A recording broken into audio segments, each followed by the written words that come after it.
Hello and welcome to the People's Lawyer channel. It's the live talk disclosure 2022, an update, part 3, which is the great health scam. Again, more fraud, dishonesty, deceit, lies, crime, deception, hoax, you name it. This is the terrain theory versus the germ theory. So what the medical model relies on is germ theory, that there are pathogens that we can sneeze on each other, cough on each other, bleed on each other, breathe on each other. It's not happening, folks. What is happening is terrain theory. If you have a body that, as a result of your self-responsibility and wisdom, is in balance, in alignment with how it should be, you won't get sick. And if you do get sick, your recovery rate will be super fast. And nobody can make you sick. I can stand on a nail, my foot is going septic. I can't stand on someone else's foot and make their foot go septic. It's not happening. Germ theory says the tank is dirty, we need to vaccinate the fish. Terrain theory, far more coherent and commonsensical. Why not just clean the sodding tank? Keep your body clean, mind, body, or the Trinity. Keep it clean, keep it well nourished and well looked after. It's not going to get sick.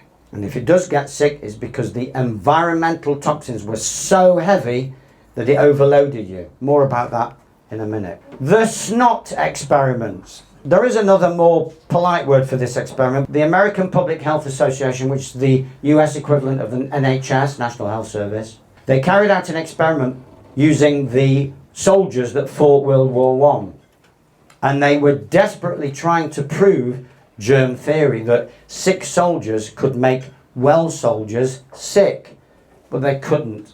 And because they couldn't, they buried that report. So the American Health Association proved beyond a shadow of a doubt, so much so that they buried it, that sick people do not make well people sick. It is a physical impossibility. No one has ever given you a cold, not physically. No one has ever given you the flu, not physically. We'll look at how it does work in a minute. It's a non-starter, so let's not be fooled by the WHO, the World Health Organization, and its World Health regulations, and the pandemic preparedness. There is no such thing as a pandemic that's transmitted from person to person. It does not exist. Unless we take that on board and transmit it to other people outside, we're struggling. We're really struggling. It's not enough to know your rights. If you think that you can transmit something to someone and they can transmit it to you, then you've been fooled. And this is very dangerous. Now, like I said before, there is something called shedding, which, because they are messing with nature, they're playing God. But even then, it's probably not physical. And we'll come to that in a minute. So, the snot experiments, they use snot, blood, pus, all the liquids under the sun. They had sick soldiers coughing in the mouths of healthy soldiers. Nothing doing. No one in your life has ever made you sick. It's your environment, your lifestyle choices, your stress levels, your deficiencies, not another person. The biggest enemy of humanity today isn't a virus. It isn't even those in power who act like viruses. It's the scientific fraud known as germ theory. Remove that and you take away the controller's ability to use health terrorism to control us. That's all it is, folks. It's health terrorism.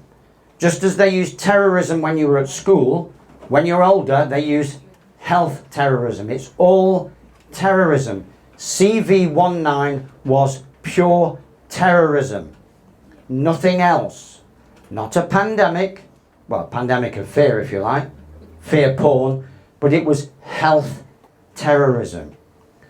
People who run or think they run the world are terrorists. If terrain theory is correct and we do not transmit disease, then how do people get sick in clusters?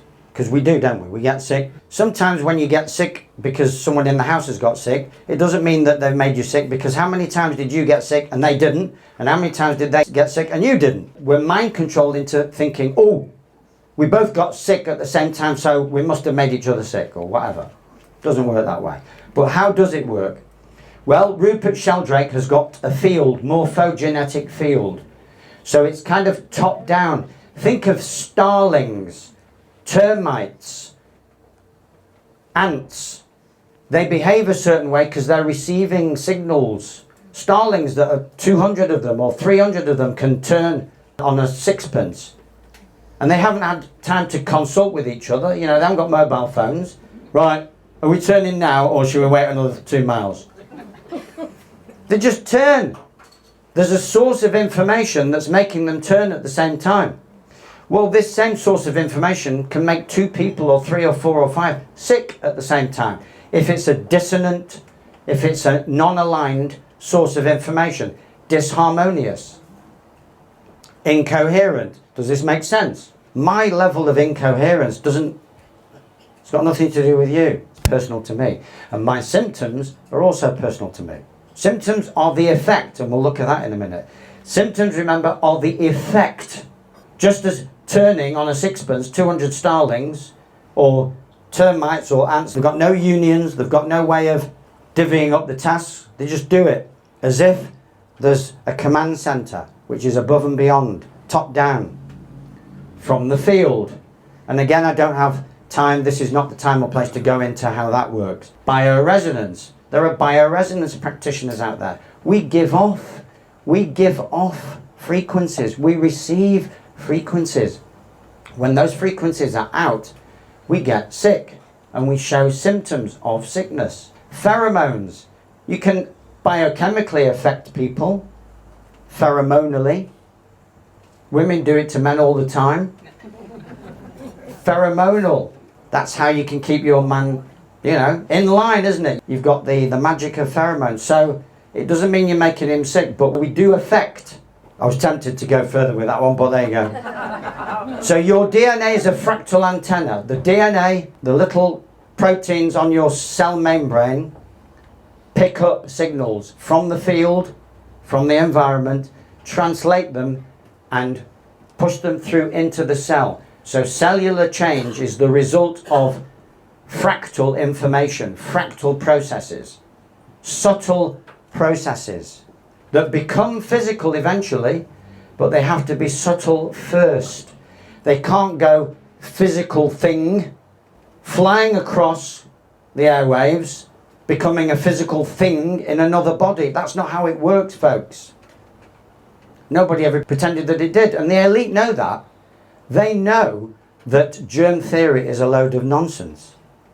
And a lot of them use homeopathy, resonance. The Queen was a famous homeopath, wasn't she? They don't believe in allopathic medicine. They just, obviously if they break an arm, they put a cast on it. But the elite know that what we are being told is nonsense. They know that. Across the board, they know that there's no money. They know that there's no law. They know that there's no obligation. They know that. They're just hoping that we fall for all the tricks. So this apocalypse is all about us stepping up to the level of knowledge that they've had all along and have kept to themselves. That's all it is. That's all it is, folks. It's about us going, oh, I'll have a piece of that knowledge, thank you, because I'm a mature, responsible person. I'm over 52 and I can handle it. Maybe that's one reason why most of my attendees are over 52. Because you need a certain level of maturity to deal with this information. The information you receive via your antenna causes transformation via epigenetics. Epi means above the genes. Environment controlling the genes. We've got the same number of genes as a silkworm, glowworm. Scientists have gone very quiet since they've discovered that. There's no secret to the human genome. There's nothing there. There must be something that's making us transform, making us do what we do, think what we think. It's not in our cells. Epigenetics is all about environmental effect on your DNA. Shift in consciousness can affect your body. Change in attitude can affect your body. This is what the apocalypse is all about. Shifting in consciousness, changing your attitude. Remember, a problem cannot be solved by the same consciousness that created it. And that's why I don't get too involved with a lot of the practitioners out there, because a lot of them, not all of them, some of them are doing fantastic work, don't get me wrong, but some of them are trying to solve a problem with the same consciousness that perceived it. It's not going to work. And that's why they get stuck in the system. So shifting consciousness, changing attitude, emotional state. So taking control of your emotions, making sure that if you are on a rally, you don't get too het up, because you can't say anything now. You can't say anything apart from hello at one of these rallies, because it's how are you? Because everything else will be taken as hate crime. Welcome to my country. Environmental toxins. And there's enough of those out there. So that's how things change inside of us when we are affected, not infected. So for those of you who might be struggling with some of this, because it's just going against everything you've ever heard, you cannot be infected by other people's symptoms of disease. Their symptoms are their symptoms. We are all one, but we're also in many ways not one, separate. And when you're talking about symptoms, then we really are separate. Because my symptoms is me processing my stuff. And my stuff is not your stuff. Although, if we're both told that the nuclear bomb is about to be thrown at us, we'd all go into crisis at the same time. Just because I told you that the bomb's coming, doesn't mean I caused your symptoms. Would you Adam and Eve it? I'm rubbing this in now. Adam and Eve, the only two of them, wake up one morning, Eve goes, keep your distance, mate. And Adam goes, well, what's up? Well, I've got something. Well, where'd you get it? I haven't got it. That's the insanity that we're living through. That Eve, who's feeling a bit under the weather, actually, if Eve were being true to womankind, she'd say, it's all your fault. And Adam would say, hang on a minute, how can it be my fault? I'm not sick. I'm asymptomatic. Yeah, but Fauci said that asymptomatic can carry, you know. And what I'm saying is that it's the blame game. We're too quick to blame. So Eve, if she is feeling under the weather, is either being compassionate, saying keep away, which is nonsense, or she's not being very compassionate and she wants to blame Adam. But either way, it's nonsense. So as I said before, you're not infected but affected by others, not half. There's the oneness. We're affected because we're empaths, we're compassionate. We are affected, of course we're affected by others, absolutely all the time, day in, day out.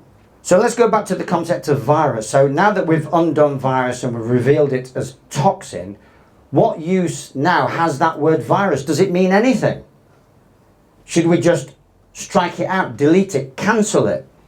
Have a viral cancelling culture? Well, not quite, because there are viruses in nature and they are your friends. In fact, they are you. You are 90% viral and microbial. I don't know how to break this to you. Maybe I'm just saying it too fast. You're only 10% human, folks. You know? I thought I noticed a few strange expressions. We're only 10% human. We're 90% virus and microbes. Otherwise, we wouldn't stand up. So the virus is your friend. It's you. So when they said, stop the spread, and they never used to say stop the spread of, people presume they meant stop the spread of the virus. Well, the virus is us. Another secret hidden in plain sight. Stop the spread of humanity. Because we are the virus. It's not something that we offload onto someone else, because my viruses are my viruses. And even if a single pathogenic virus did exist, and there's no evidence that they do, one lands on me, but I've got trillions waiting for it. It hasn't got a chance, and it doesn't exist anyway. They are called exosomes. They are cellular cleaning agents, cellular cleansing agents, cleansers, cleaners, like Dysons, you know, hoovering up, yeah? They're hoovering up the toxins, which are the external viruses, the chemicals, the naughty injections, stuff we breathe in, and the fear porn, and your exosomes, your viral troops, come in and clean the cells. So our innate virus exosomes save our life from the artificial virus toxin. So it helps me, I don't know if it helps you, but it helps me to see two words or three words: virus exosome, virus toxin. So we know exactly what we're talking about. Innate virus cleanser or viral cleanser, exosome. X means coming out, taking out.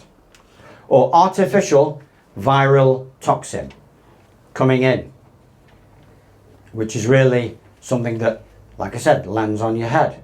It can be usually airborne, but it's radiation or pollution or fear porn.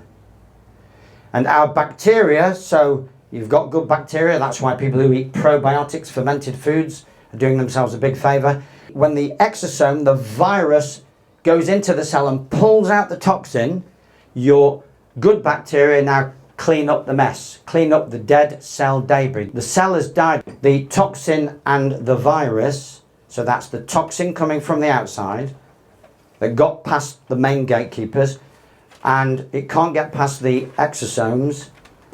They bash it out and they both lying dead. They're both inert. It's inert matter. That's why there's no such thing as a PCR test. They're just testing inert matter. There's nothing there. And the bacteria clean up because you don't want lots of inert matter in your system. It's been removed from the cell. So your dead cell debris removers are your good bacteria. And your viral load is any dead cell debris that your good bacteria, because maybe you're deficient, you're deficient in good bacteria. If you take regular showers with their water and their chemicals, you're going to be deficient in good bacteria. If you don't eat probiotic food, fermented foods, you're going to be deficient in good bacteria. So any dead cell debris that your good bacteria cannot cope with becomes your viral load. In the mainstream, your viral load is referred to as the pathogens that are coming in, that are active. But the whole point is, this is passive, it's dead debris, it's not active. It only makes you actively sick when it just becomes an overload, a burden. It's just too much. Too much death here, there and everywhere will create death all over, ultimately. Viruses do not cause disease. Disease causes viruses. Just let that one sink in. I'm going to repeat it. This is so important. Viruses do not cause disease. Viruses do not cause disease. Unless you're referring to a toxin, toxins cause disease. If we are allowing them to tell us what a virus is, then we can say, sorry, but your version of a virus does not cause disease. Never been proven to exist. It's not experiments, etc., etc. Viruses do not cause disease. Disease, so toxicity, deficiency, stress, cause your viruses to activate and do a job and pull the toxicity out of the cell. If you only take one thing away from today, please take that. The existential threat to humanity revolves around people not understanding this. It's way above your universal rights and your common law rights and your privacy rights. That's nothing compared to this. This is the pivotal moment of this talk. When you're rewatching it, stop, freeze the screen and just let that sink in more. So when a virus is a toxin, what's the toxin? Well, now we're coming back down to earth. And there you go. But this is mundane stuff. We all know this. Lead, organophosphates, amalgam fillings, GM crops and foods, graphene oxide or hydroxide, EMF radiation, chlorine, bromine, hexafluorosilicic acid, which is industrial waste that they euphemistically call fluoride. Yeah? But it's not fluoride that occurs in nature, it's industrial waste. Why would you put industrial waste in water if you didn't have a genocidal agenda? And there's also 100,000 industrial chemicals in our immediate environment. But arguably, and I've hinted at this, the greatest existential threat of all, because this can wipe out humanity quickly rather than slowly, injections, folks. That's the existential threat. There's a deadly virus in the air, or on the handle of a door, toilet seat. You need to be injected. Well, now we know we don't. So you may distrust their agenda and you were never going to be injected, but I'm just giving you how it works. So you've got even more confidence than you had when you came in. So it's not just that you aren't going to be injected. You will be able to explain to others why they shouldn't be injected. Good luck with them listening to you, though. Meanwhile, And this is the beauty of CV19. Dr. Paul Thomas, a clinician in the States, has got several clinics, and something piqued his curiosity because he was seeing evidence that injections cause harm. And he got to thinking, well, wait a minute, is it just the one injection or is it all injections? He surveyed his thousands of patients and he divided them into normal jabbed, as in they've had their normal schedules from birth, as opposed to non-vaccinated from birth. So never been jabbed at all, ever. So two groups, binary situation. What he found was that the jabbed group, so they've had their normal schedule from birth, had the normal rates of the major diseases, cancer, diabetes, heart disease. But the never ever been jabbed from birth had zero cancer, zero heart disease and zero diabetes. So this is, again, the beauty and the gift of CV19 is that it is bringing out the reality that we should never be jabbed for anything, ever again. So those people that are smarty pants out, oh, I'm not taking that jab. Really? Yeah, but you'd take the flu jab. Well, I might do. It's all jabs are off forever, unless they're a cocktail of vitamins and minerals. There's no money in healthy people. There's only money in sick or dead people. Yeah, we're worth far more dead than alive, folks. $1 million at birth, 2 million at death, something like that. Maybe a lot more. It depends on what you've done with your life. We're a resource. They invest in us. They speculate in our birth bonds and all that. I'm not going to go down that road today. So what we have had is not a pandemic of a killer or harmful pathogen, which even in their world they admitted was no more than a common cold. On the March 19th, remember March 19th, they downgraded it and then proceeded to put everyone into a neighbourhood watch scheme on steroids. And when they do the next one, you'll be rewarded for snitching. They'll put in snitch awards for the narcissists who are short of a bob or two. Oh yeah, I'll have that 250 quid. Yeah, and Mr. Jones at number 27, it's just had a party. Pandemic of toxemia, so it's toxicity. Well, we know that. It doesn't take a rocket scientist to know that virtually everything we touch is toxic. Virtually everything. And everyone now. Pandemic of deficiency. They denatured food and water. So how can you not be deficient? And if you've been jabbed since birth, I've had a few. I'm old enough to not to have had that many, but I'm playing catch up. The only people I know that have never had a day's sickness in their life have never had a jab in their life. Anecdotal, I accept, but undeniable, because I've asked them. Have you ever been jabbed? No. Have you ever been sick? No. Thank you. And these are the main things that we're deficient in. Living water. Water that you're served through the pipes or on a table in a restaurant is dead. You have to bring it back alive, and we'll look at that in part 2. Vitamin C. We don't create our own vitamin C. Taken out of the food chain, so you need to be conscious about that. Vitamin D, they're covering the sun, so we're all low in vitamin D. Hovis, as I call it, CV19, was more about vitamin D deficiency than anything else, to be honest. Dehydration, lack of vitamin C, lack of vitamin D. Zinc and magnesium, huge minerals for bodily functions that we're all deficient in. We've also had a pandemic of stress. People literally died from fright. Stress creates something that Dr. Bruce Lipton calls, it's the opposite of placebo, it's nocebo. That means if you think something is going to cause you harm, it'll cause you harm. If you've got something down as stressful and hurtful and harmful, that's the power of our mind. Good people. Nocebo effect. So the nocebo effect killed millions.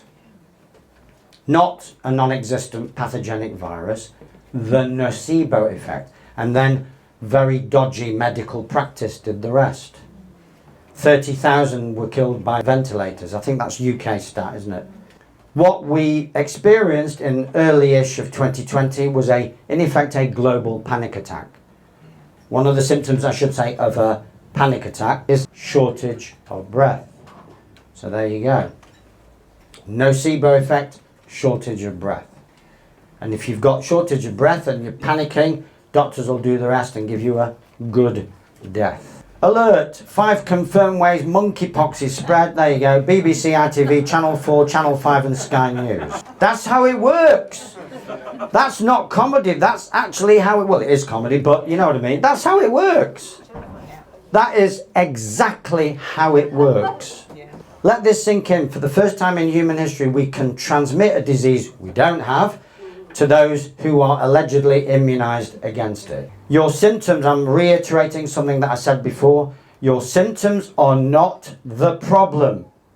You can celebrate them. If you don't have any symptoms, you did. Symptoms are a sign of life. They're not a sign of death. They're a sign of life. They are the solution. That's your exosomes, your good viral army, and your good probiotic, your good microbes, ganging up against the toxins, thrashing it out, putting you into fever, because fever kills toxins, and you get aches and pains and bad heads. Anyone who treats a fever with paracetamol wants their head testing, no pun intended, right? Fever and migraines and headaches. Wants their head testing. The fever is the solution. I get all worked up when I see people, oh, it's all right, I took 10 paracetamol. Really? Okay. When did your brain cells die? That's all for part 3 of Disclosure 2022, an update. Stay tuned for part 4, which will be mass hypnosis. Thank you very much.